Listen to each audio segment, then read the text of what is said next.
I'm basically an anonymous artist, and I do this for a variety of reasons. I prefer to, the camera to focus on the artwork instead of my face.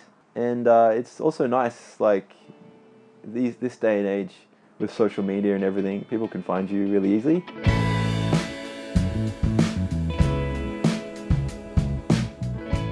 My name is Brolga.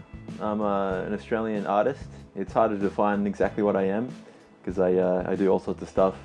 I like to paint street art and paint murals around the world, and then sort of traveled all around the world doing like graphic design work. And yeah, I came back to New York City, went to art school, and that's when I got into street art.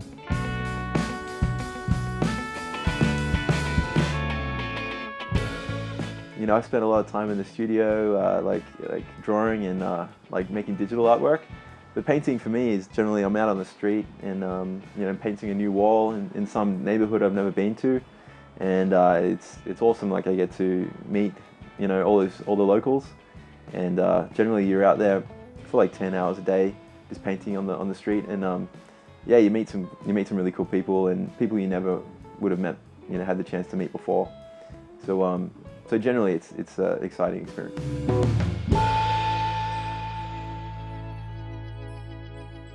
A Brolga, it's a water bird in Australia. But yeah, I got the name when I was young. My family used to go camping on the north coast. And we were camping with an Aboriginal family up there. And I was kicking the football around with the Aboriginal kids. And they were laughing at me because I was this skinny kid, long skinny legs. And they were laughing at me going, you got legs like a Brolga. And then called me Brolga legs, and like dancing around me. And then after that, my family, called me that name. The nickname kind of stuck.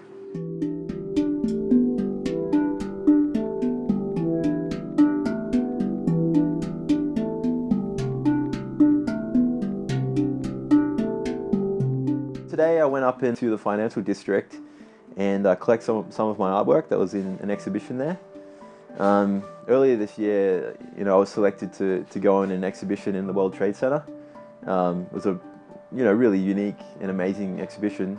It was one of the new buildings, World Trade Center 4, and they'd selected street artists from all over the city. All the prolific street artists from all over the city were involved. So it was a really nice snapshot of the street community today, as it stands in New York. And so today went back, collected some of my artwork. Very, very large pieces, so we had to bring it back on the train, and it came with it. That comes with its own challenges in New York, taking big artwork on the train.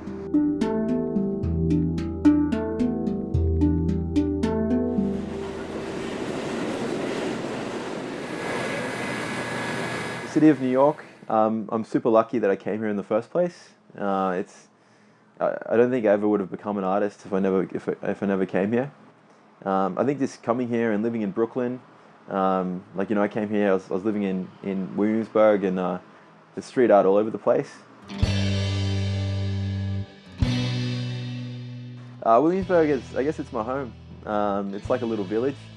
I think I like Williamsburg the most when it's just after a big snowstorm, after a blizzard, and it's super quiet, and it looks like some sort of Austrian snow village. But yeah, Williamsburg is, it's vibrant. I think it's definitely changing for the better or worse. But I still get a lot of influence, and I still get a lot of energy from this neighborhood. So yeah, it's my home at this point in my life.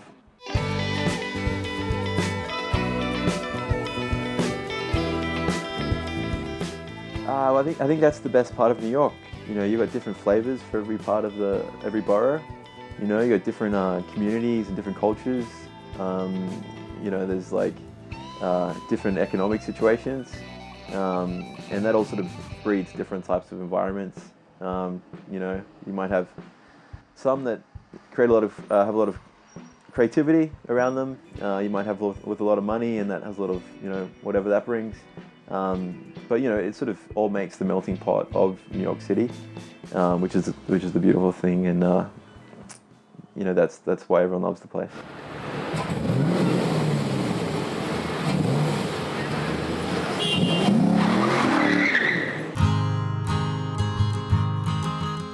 I think, I was kind enough to have, you filming with me today, and yeah, I thought it was just the appropriate time to show my face. It's been years that I've been kept covered up, and I just thought today would have been a nice day to do it.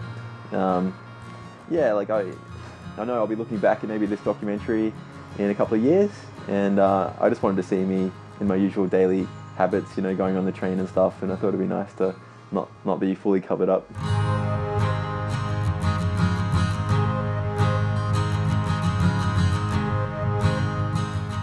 When I see people taking photos of my work, I live directly across from one of my murals, and I can see one of my murals from my window, and it's always really funny seeing people stop by and taking photos with my Muhammad Ali. So I guess I kind of feel like a proud soccer dad, like a proud dad watching over. So yeah, it's a cool feeling having work out there and people appreciating it. What I most enjoy about being an artist, I think there's a lot of freedom. You can live by your own means.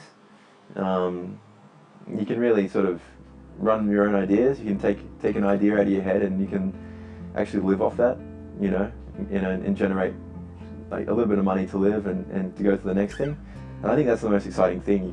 You can really trust your own ideas and just take them as far as you want. Super lucky to be able to use my creativity and be able to live off it.